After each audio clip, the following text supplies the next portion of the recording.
की दया पंत श्री नंदमणि नाम साहिब की दया पंत श्री प्रकाशमणि नाम साहिब की दया पंत श्री उदयमणि नाम साहिब की दया पंत श्री मुकुंदमणि नाम साहिब की दया पंत श्री हलू नाम साहिब की दया। पूज्य गुरुदेव सतगुरु श्री मुकेश साहेब की दया। वंदितो सतगुरुदेव की जय। पूर्ण ब्रह्मांड के नायक सतगुरु कबीर साहेब की दया और सतगुरुदेव के आशीर्वाद से आज इस चौका आरती का अनुष्ठान विस्तार हमारे गृह निवास पर हो रहा है, हुआ है, जिसमें आप सभी संत महंत गुरु सभी उपस्थित हुए। शायद हमारे सामने है, अब हम ज़्यादा सतगुरु के सामने अपनी वाणी ऊंचे स्वर में नहीं बोल सकते हैं, लेकिन साहेब को आदेश हुआ है कि तुमको थोड़ा बोलना ही पड़ेगा। तो साहेब की कृपा से ये अनुष्ठान हुआ है और मैं उसके निमित्त मुझे उन्होंने चुना है, तो मैं इस कार्य कर रहा हूँ। हमारे यहाँ हुआ है और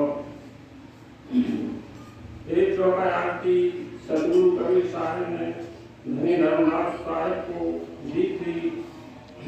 जो रचना सतलोक की तो चौका विस्तार कह रहते हैं बंद के पूरा प्रभाव।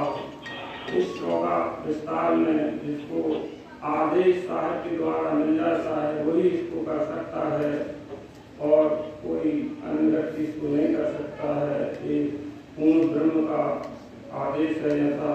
तो इसलिए सतगुरु कबीर साहब ने धर्मदास साहिब को 4 चौका का विधान दिया है और 4 गुरु उन्होंने नियुक्त किए हैं। जो रचना सतलोक की सो चौका विस्तार, जो सतलोक की जो रचना है जो इस चौका विस्तार में आप सब देख रहे हैं, यही सतलोक की रचना है। ये साकार रूप में है, वहाँ पर शब्द रूप में होती है ये रचना। इसमें 4 गुरु साहिब ने नियुक्त किए हैं। पूर्व दिशा में रायबंगी साहेब हैं और उनके 27 वंश हैं और दक्षिण दिशा में चतुर्भुजी साहेब हैं, उनके 16 वंश हैं और पश्चिम दिशा में सहदेवी साहेब हैं और उनके 7 वंश हैं और उत्तर दिशा में गुरु धनी धर्मदास साहेब जी हैं और उनके 42 वंश की स्थापना हुई है। जो आप देख रहे हैं यही 4 गुरु की स्थापना है। ये कोई खेल तमाशा नहीं है, सदगुरु का विधान है। इस विधान के सामने कोई भी पूजा पाठ नहीं है। ये सब पुरुष की पूजा है, इससे बड़ी कोई पूजा नहीं है। ये पूजा इसलिए सतगुरु कबीर साहब ने दी है क्योंकि हम सब अज्ञानी जीवों को विधेय ज्ञान मूल ज्ञान समझ में नहीं आता है, इसलिए उन्होंने साकार रूप में पूजा का विधान बताया है, जिससे हम इस सतगुरु कबीर साहब के पंथ में जुड़ें। और इसके बाद बहुत भेद है, बहुत आगे बहुत महिमा है, ये अभी अपन नहीं समझ सकते हैं। धीरे धीरे उसको समझ में आती है। देखने में तो लगता है कि सब आडम्बर पूजा है, आडम्बर पूजा नहीं है। जब इसकी गहराई में अपन जाएंगे समझेंगे तब पता चलता है कि क्या है।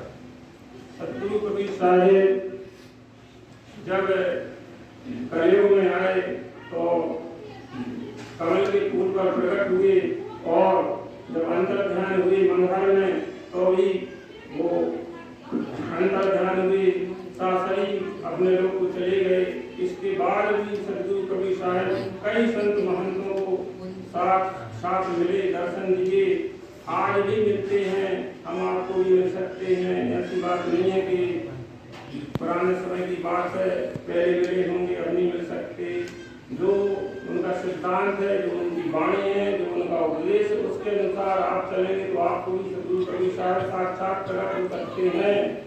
और एक मैंने प्रैक्टिकल भी किया है उस चीज़ को, तब मैं कह रहा हूँ। ऐसा नहीं है कि मैं लिखी बड़ी बात को आपको बता रहा हूँ। ये सिद्धांत अटल है। इसलिए इस विधान को सदगुरु साहब ने धनीराम साहब को दिया है कि संसार के जीवों को इस मार्ग में जोड़ो और सबका कल्याण हो। इसलिए आज ये चौथा विस्तार विधान हुआ है। और आज सबसे बड़ा ये है कि गुरु पूर्णिमा है। आज अपने अपने सभी धर्मों में, सभी पंथों में गुरु की पूजा होती है। अपने जो गुरु हैं, कोई भी गुरु है, कई प्रकार के गुरु होते हैं, 7 गुरु होते हैं। तो जी के जैसे गुरु हैं वो उनकी पूजा, इस दिन पूजा का बहुत बड़ा महत्व है। ध्यान मूलम गुरु मूर्ति, पूजा मूलम गुरु पदम, और मंत्र मूलम गुरु वाक्यम, मोक्ष मूलम गुरु कृपा। इतनी बड़ी पदवी है गुरु की। गुरु गोविंद दो खड़े, ताके लाखों पाँव, बलहारी गुरु आपने गोविंद जीव बताए। इसलिए गुरु को ईश्वर से ही बड़ा पद दिया है सदगुरु कबीर साहब ने कि गुरु, क्योंकि जो ईश्वर है वो तो है, लेकिन गुरु एक मार्गदर्शक है। अगर गुरु नहीं होगा तो ईश्वर की जो राय है वो कौन बताएगा। इसलिए गुरु का स्थान सर्वोपरि है। गुरु नहीं होंगे तो अपन ये चीज आज जो अपन जो देख रहे हैं, कर रहे हैं, कि गुरु नहीं होते तो कोई नहीं करता है। कहीं चले जाओ कोई जानते नहीं कि क्या चीज है। तो जब गुरु के आशीर्वाद से, गुरु के सानिध्य में बन जाएंगे, तब पता चलता है कि आगे क्या है। इसलिए आज इस पुनीत अवसर में सभी हंस भक्त समाज, सबसे महंतों का इस अवसर में आप सभी जन आए और इस आनंद की बेला को आपने सभी ने बहुत अच्छे तरीके से सहयोग किया। इसलिए हम साहब के लिए बहुत बहुत धन्यवाद देते हैं। साहब आगे इस विधान को, इस मार्ग को अपन को आगे बढ़ाना है।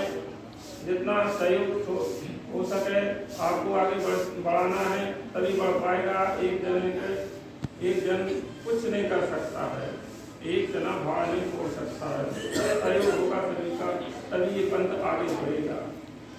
पिछले प्रकट दिवस सदगुरु प्रकट दिवस में जेठ सुदी पूर्णमासी को सदगुरु की कृपा से हम और साहब जी को साहब ने वहाँ बुलाया काशी लहरदार धाम में। वहाँ 3 दिन का वो प्रकट उत्सव मनाया जा रहा था। उसी महोत्सव में साहब ने हमको ये जिम्मेदारी सौंप दी है कि आपको ये काम करना पड़ेगा। तो अभी बहुत बड़ा भार है, लेकिन साहब का आदेश है, इसको करना ही पड़ेगा।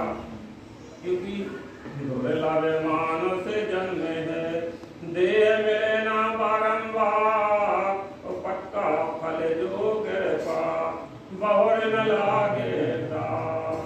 ये मानव जीवन दुर्लभ है, इसलिए इस काम को करना ही पड़ेगा और करना ही है। इसी में हम सबका कल्याण है। और अब हमारे बीच में साहब जी हैं, सुन रहे हैं हमारे वचन, तो उनसे साहिब प्रणाम बंदगी और अब साहिब के आशीर्वचन के लिए प्रार्थना करते हैं कि साहिब हम तुच्छ जीवों को आप आशीर्वचन और हम लोगों